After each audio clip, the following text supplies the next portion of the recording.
घरेलू उपचार चैनल में आपका हार्दिक स्वागत है।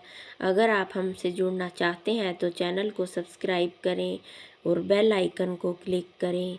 जय माता दी दोस्तों, आज के वीडियो में हम सफला एकादशी व्रत की सही तिथि, व्रत विधि, व्रत पारण का शुभ मुहूर्त, पूजा विधि के बारे में जानेंगे।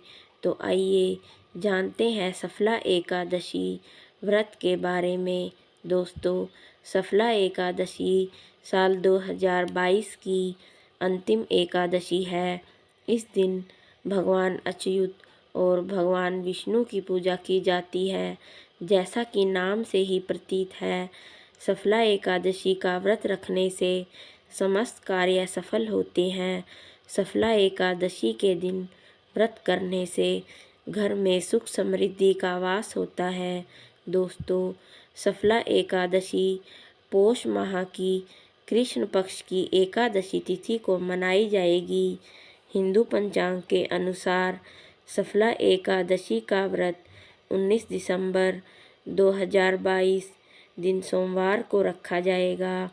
एकादशी तिथि की शुरुआत 19 दिसंबर 2022 दिन सोमवार की सुबह 3:32 पर होगी और एकादशी तिथि का समापन 20 दिसंबर 2022 दिन मंगलवार की सुबह 2:32 पर होगा।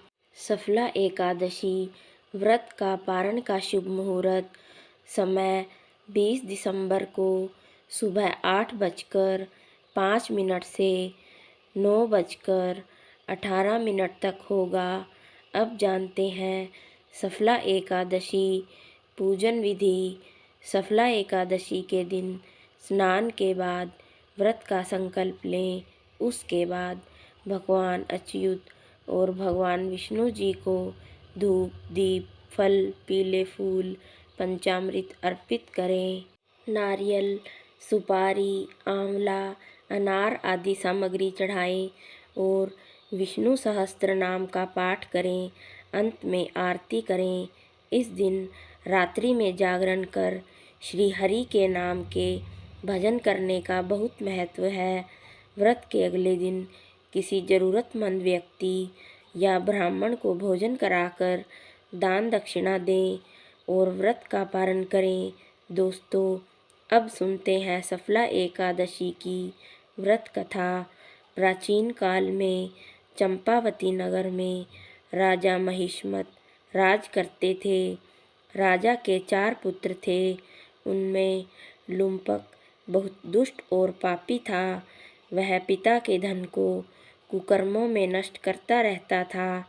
एक दिन दुखी होकर राजा ने उसे देश निकाला दे दिया, लेकिन फिर भी उसकी लूटपाट की आदत नहीं छूटी।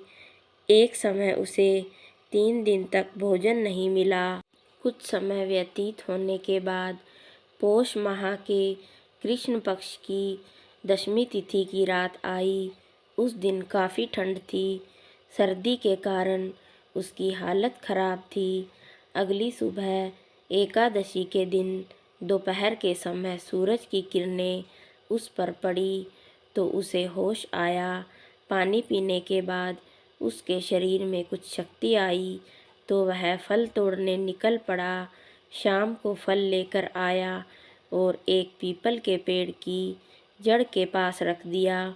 वहाँ बैठकर वह स्वयं की किस्मत को कोसने लगा।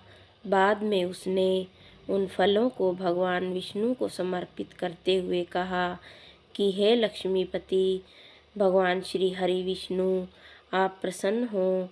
उस दिन सफला एकादशी थी। लुम्पक ने जैसे तैसे पूरा दिन व्यतीत किया और रात में सर्दी के कारण सो नहीं पाया। पूरी रात्रि जागरण करते हुए ही व्यतीत हुई। अनजाने में ही उसने सफला एकादशी का व्रत कर लिया। सफला एकादशी व्रत के प्रभाव से वह धर्म के मार्ग पर चलने लगा। उसमें सत्कर्म वाली प्रवृत्ति आ गई। जब राजा महिष्मान को इसकी जानकारी हुई तो उन्होंने लुम्पक को राज्य में वापस बुला लिया। राजा महिष्मान ने पुत्र लुम्पक को चंपावती नगरी का राजा बना दिया और राजकाज सौंप दिया। राजा महिष्मान स्वयं तप करने जंगल में चले गए। कुछ समय बाद लुम्पक को एक पुत्र प्राप्त हुआ जिसका नाम मनोज्ञ रखा गया। जब वह बड़ा हुआ तो लुम्पक ने अपने पुत्र को सत्ता सौंप दी और स्वयं भगवान विष्णु की भक्ति में लीन होकर मोक्ष प्राप्त किया। इस प्रकार से जो भी व्यक्ति सफला एकादशी का व्रत रखता है तो उसके समस्त कार्य सफल होते हैं और अंत में मोक्ष की प्राप्ति होती है। तो दोस्तों, अंत में जय माता दी। अगर आपको हमारी वीडियो अच्छी लगी तो वीडियो को लाइक शेयर करें और चैनल को सब्सक्राइब कर लें, जिससे आपको हमारी वीडियो सबसे पहले देखने को मिले। धन्यवाद।